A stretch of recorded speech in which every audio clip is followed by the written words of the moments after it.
podcast genre on inklusi.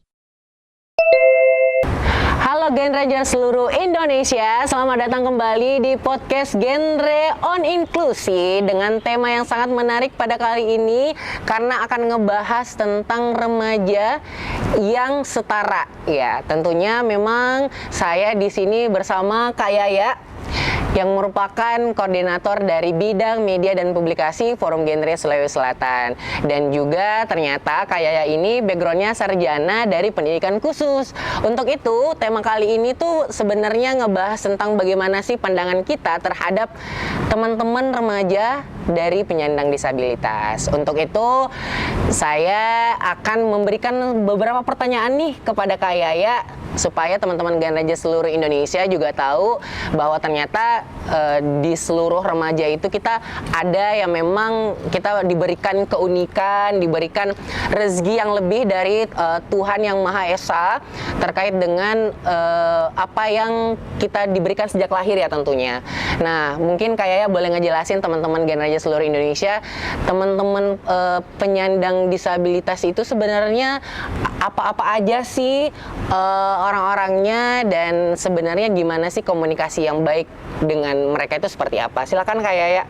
Oke, terima kasih Kak Wajo sebelumnya karena saya sudah diundang untuk menjadi pembicara di podcast kali ini. Sungguh ini pengalaman yang luar biasa ya. Soalnya baru pertama kali nih, ini first timeku bisa sharing bareng teman-teman remaja, tentunya membahas tentang gimana sih pandangan kita sebagai remaja itu teruntuk teman-teman bagi teman-teman penyandang disabilitas.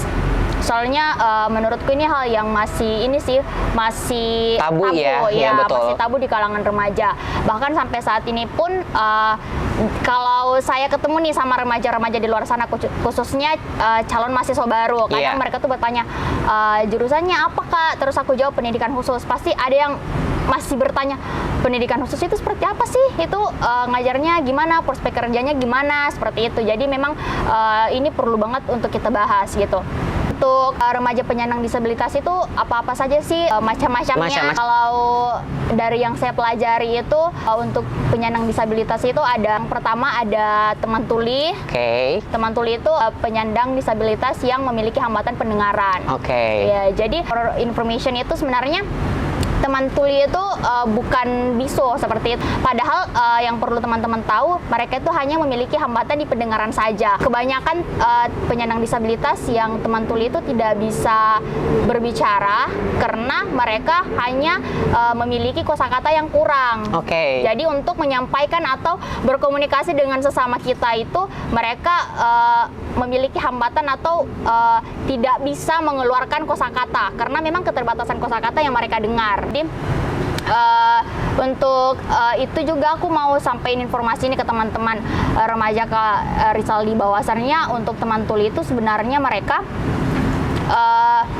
ada yang memiliki hambatan pendengaran total, ada yang memiliki hambatan pendengaran yang masih mendengar gitu, dan teman-teman yang kadang masih bisa mendengar suara itu, mereka itu kadang masih bisa mengeluarkan suara juga. Jadi teman-teman bisa takar nih kalau semisal bertemu dengan teman tuli terus mereka masih bisa mengeluarkan suara, masih ada vokalnya, berarti itu mereka yang memang tingkat pendengarannya itu masih berada di tahap enggak total gitu, benar-benar nggak bisa mendengar. Mereka itu masih bisa mendengar bunyi, jadi mereka masih bisa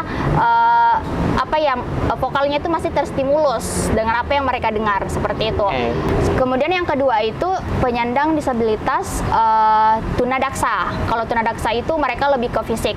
Contohnya itu seperti teman-teman kita yang menggunakan kursi roda, atau teman-teman kita yang menggunakan tongkat atau kruk itu. Jadi mereka yang memang kelihatannya itu hambatannya ada di fisiknya. Itu kadang memang terjadi, ada yang mulai dari lahir yang mungkin tulangnya nggak terbentuk dengan baik, atau ada juga yang memang semasa hidupnya tuh pernah mengalami kecelakaan sehingga mereka harus menjalani kehidupan menjadi teman-teman dengan penyandang disabilitas seperti itu. Kemudian yang ketiga Kak Wajo itu untuk teman-teman yang memiliki hambatan penglihatan atau biasa disebut tunanetra.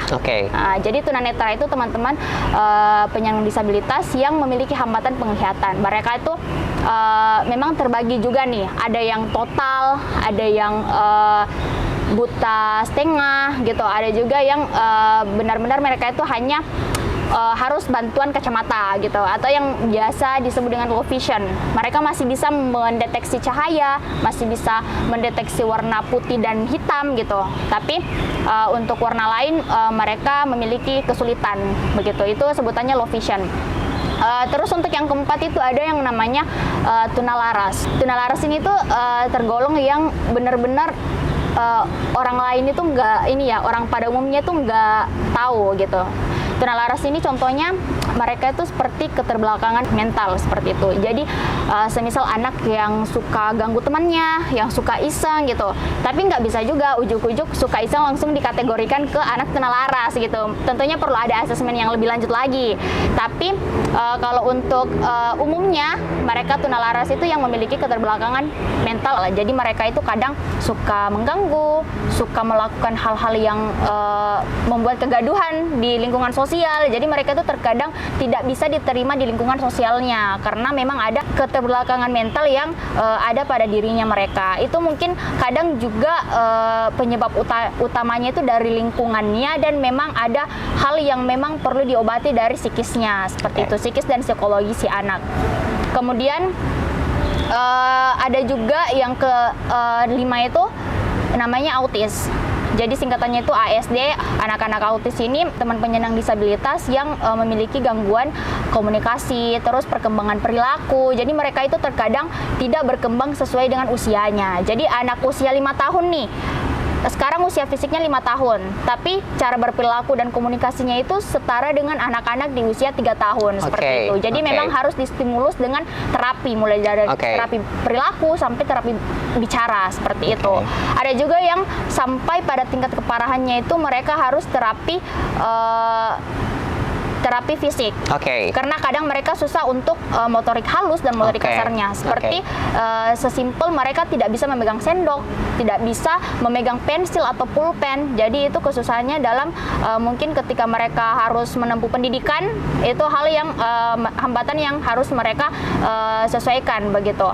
Kemudian untuk selanjutnya itu ada yang namanya ADHD atau mereka itu bahasa lainnya hiperaktif gitu. Hiperaktif. Jadi kadang di lingkungan tertentu itu kita temukan anak-anak yang nggak bisa diam. Mereka tuh suka ngerecok kanan, ngerecok kiri. Itu tuh kadang memang ada anak-anak yang namanya hiperaktif atau mereka tuh aktifnya kelebihan aktif gitu. Kadang hal ini juga nggak semua orang bisa mentoleransi Kak Wajo. Jadi aku pernah ketemu dengan orang tua yang anaknya hiperaktif di coffee shop gitu. Terus ada pengunjung lain yang merasa terganggu. Sampai-sampai si pengunjung yang merasa terganggu ini bilang ke waitersnya untuk si ibu dan anak ini disuruh pindah lah atau diusir dari coffee shop itu. Aku rasa hal-hal seperti ini itu kembali lagi ke mindset orang-orang sekitar ya. Orang-orang sekarang itu kadang nggak bisa menerima gitu. Hal seperti itu tentunya nggak bisa kita normalisasikan ya Kak Wajo. Tentunya harus kita pikir secara matang bahwasanya tidak semua itu harus sesuai dengan kenyamanan kita. Toh juga coffee shop itu tempat umum. Betul. Jadi, aku setuju. Iya, jadi nggak harusnya orang itu mengeluarkan cara seperti itu gitu. Sebenarnya kita harus menerima semua orang kan, karena kan memang konsepnya adalah kita adalah setara gitu kan. Nah, dari banyaknya jenis teman-teman remaja juga yang memiliki sebuah keunikan yang tentunya kalau mau dibilang secara umumnya adalah penyandang disabilitas, sebenarnya yang paling susah untuk berkomunikasi itu sebenarnya teman-teman yang seperti apa sih Kak? Mungkin kayak pernah ada experience gitu, pernah berkomunikasi dengan mereka, ya memang kan kayaknya adalah sebagai seseorang yang berpendidikan tentang pendidikan khusus kan ya. Nah kira-kira menurut kayak sendiri dan ini juga menjadi pengalaman buat teman-teman Gen Raja seluruh Indonesia, kalau seumpamanya di sana suatu saat kemudian ketemu sama teman-teman yang berkebutuhan khusus, itu juga bisa responnya bisa lebih baik gitu. Mungkin kayak bisa share ke teman-teman Gen Raja seluruh Indonesia. Oke, terima kasih Kak Saldi. Jadi menurut aku pribadi ini kan aku udah jalanin di ranah pendidikan khusus itu udah mau 5 tahun nih. Iya, betul. Bahkan udah mau masuk tahun ke-6. Jadi menurutku sih yang paling susah itu ya tentunya teman-teman penyandang disabilitas di hambatan komunikasi. Oke, komunikasi ya. Yaitu autis dan teman-teman dengan hambatan pendengaran, yaitu teman tuli. Karena nggak semua orang bisa tahu nih gimana sih cara berkomunikasi dengan mereka, seperti itu. Contohnya saja, contoh kecilnya itu teman tuli ya, soalnya kan mereka punya model komunikasinya sendiri, yaitu dengan menggunakan bahasa isyarat. Tapi nggak semua orang bisa tahu nih gimana sih bahasa isyarat itu, nggak pernah, malahan ada yang sama sekali belum pernah dengar bahasa isyarat itu apa. Jadi itu sih yang perlu dibudayakan ya, dan perlu dipahami oleh kita tentunya remaja-remaja yang non disabilitas, bahwasannya memang ada teman-teman yang memiliki hambatan komunikasi yang tentu cara berkomunikasinya itu beda dengan kita. Mungkin di kondisi ini tuh kita yang perlu aware gitu untuk menjadi setara ya. Soalnya untuk teman-teman tuli sendiri itu aku lihat ya dari pengalamanku sendiri, mereka tuh udah kerja keras nih untuk mereka bisa setara, bisa lebih dekat dengan kita istilahnya. Jadi, ya kita yang menjemput nih dari usaha mereka. Contoh kecilnya saja dalam lingkup perkuliahan gitu. Waktu tahunku itu aku maba kan tahun 2020 nih Kak Saldi, dan di angkatanku tuh sama sekali nggak ada yang dari teman-teman disabilitas. Tapi pas aku masuk ke tahun pertama itu tahun 2021 itu aku udah punya junior yang memiliki hambatan pendengaran atau teman tuli. Di situ aku lihat mereka sangat kesulitan. Karena kenapa? Yaitu belum terciptanya mindset untuk menjadi setara di tengah-tengah teman-temannya di lingkup perkuliahan. Bahkan spesifik dosen yang notabene-nya yang harusnya menjadi pengajar kan di tempat kuliah dan harusnya menguasai metode berkomunikasi dengan teman tuli itu, mereka juga tidak bisa, mereka tidak mampu di ranah itu. Jadi saya rasa di sini itu ada kesenjangan. Ketika teman tuli sudah berusaha menyetarakan dirinya, tentu kita dari teman-teman dengar sendiri yang malah tidak mau tahu dengan keterbatasan yang mereka miliki seperti itu. Jadi mungkin tidak bisa tercipta kondisi yang setara. Jadi mungkin sebaiknya adalah sebagai remaja yang memang paham tentang setara terhadap remaja lain, mungkin kita juga perlu berusaha untuk lebih mendekat dengan mereka. Karena memang hal yang seperti misal nih kita nggak tahu gimana sih cara komunikasi dengan teman-teman yang penyandang disabilitas itu, ya of course kita perlu adanya juga belajar tentang bagaimana sih cara berkomunikasi dengan mereka supaya terciptalah sebenarnya hal-hal yang menjelaskan tentang setara itu. Nah, kayak soal tentang remaja yang setara gitu, bagaimana kayaknya bisa mungkin memberikan pesan kepada teman-teman Gen Raja seluruh Indonesia bahwa setara itu sebenarnya tidak sulit ya, setara itu sebenarnya tidak sulit, dan kemudian jangan takut untuk berkomunikasi dengan teman-teman yang penyandang disabilitas, karena mereka itu bukan sesuatu hal yang perlu dihindari, tetapi sebenarnya adalah mereka juga adalah bagian dari kita sebagai makhluk sosial. Mungkin kayak bisa sampaikan ke teman-teman Gen Raja seluruh Indonesia. Teman-teman Gen Rangers yang ada di seluruh Indonesia, pesanku sih satu untuk teman-teman semua, kita harus lebih berusaha lagi, berusaha dan lagi, mau tahu gitu. Kita nggak bisa tahu, kita nggak bisa munculkan nih rasa peduli atau care dengan orang-orang di sekitar kita kalau memang dari awal kita udah tanamkan di diri kita itu nggak mau tahu gitu. Jadi urusanmu, urusanku. Itu benar-benar nggak bisa menciptakan lingkungan yang inklusi dan kondusif untuk teman-teman disabilitas. Karena kenapa? Satu, kita memang harus perlu belajar yang banyak. Ya. Jadi untuk teman-teman remaja yang tentunya ini ya bahasanya itu kalau bukan kita siapa lagi? Iya, betul. Iya, Betul jadi banget. untuk teman-teman jangan pernah berhenti untuk belajar dan jangan pernah berhenti untuk jangan pernah tanamkan di mindsetnya teman-teman itu kata tidak mau tahu.